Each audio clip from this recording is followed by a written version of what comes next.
In 1854, two gentlemen were hunched over a table looking at a list, and the list was not helping.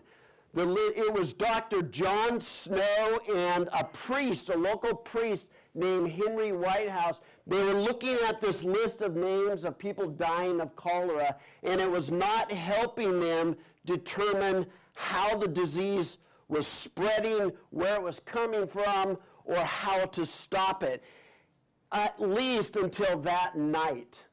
That night, there was a combination of things that came together that changed forever disease management, disease, and the word that's far too big for me to say is disease control.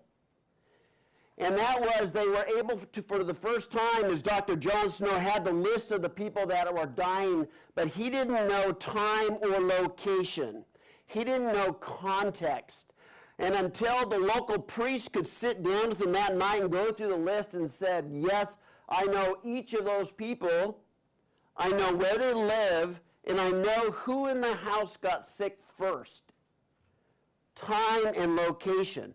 Overlaying time and location on just basic data, for the first time we're able to create enough data that meaning could be brought out of it, and they determined that the cholera was being spread by the infected water pump on Broad Street in Soho. They removed the handle of that pump so nobody could use it anymore. The disease burnt out and went away. That was the first time they were able to take all that data. Today we're going to be talking about very similar things, not the disease today, but that the data with context. That I'm going to just kind of wrap it up here in summary. There's rapidly changing consumer behaviors that we're seeing everywhere. They all want a mobile me experience, which is personalization. But to really personalize effectively, you need more data.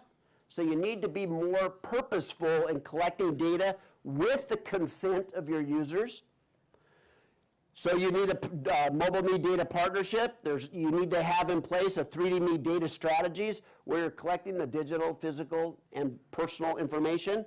You need to tie that information to contextually relevant opportunities, moments, and environments, and understand, like, what are those moments, and how do I collect that data so I can trigger those? And that's where you really get into vertical industries to really understand how to do that in each one of them.